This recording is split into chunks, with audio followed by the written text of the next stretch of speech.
بەناوی خۆی گەورە مهرەبان مای خوشحالیە کە مەمڕۆ لێرەم پرۆژەیەکی دی گرنگی پیشەسازی لە هەرێمی کوردستان دەکەینەوە.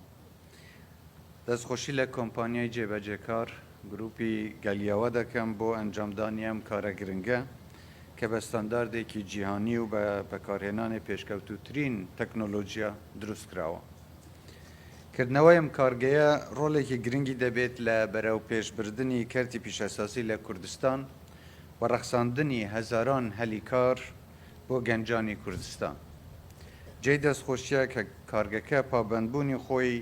بە لە بەرچاوگرتنی بنەماکانی پاراستنی ژینگە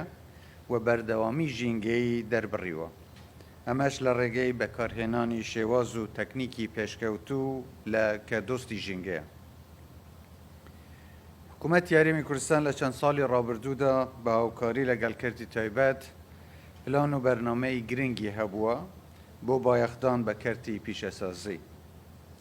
بە تایبەت لە بوارەکانی پیشەسازی خوراک و پیتروکیمیایی و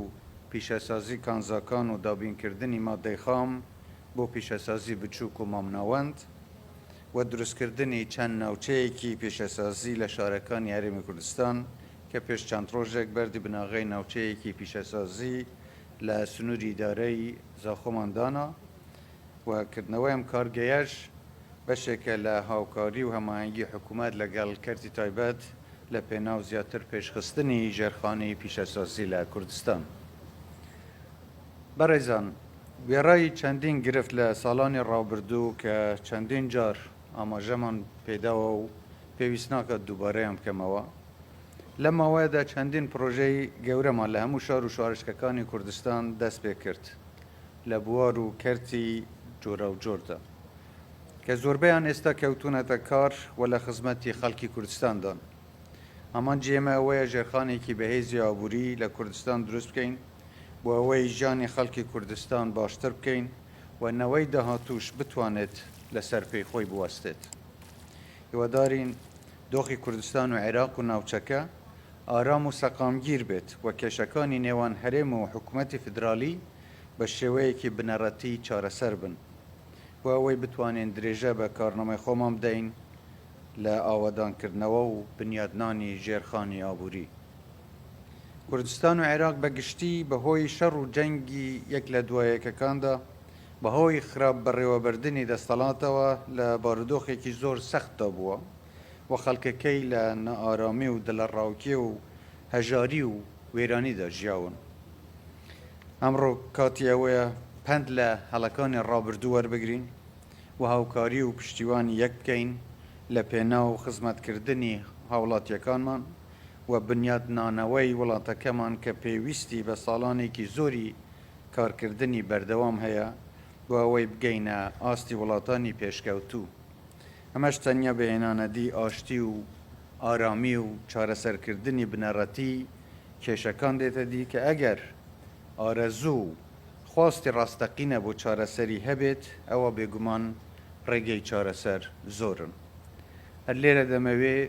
عەرزی ئەوەی بەڕێز بکەم کە شاندی ئێمە بۆ چارەسەرکردنی کۆمەڵێک لەو گرفتانەی لەگەڵ حکوومەتی فدرالی هێشتا ماون لە بەغدان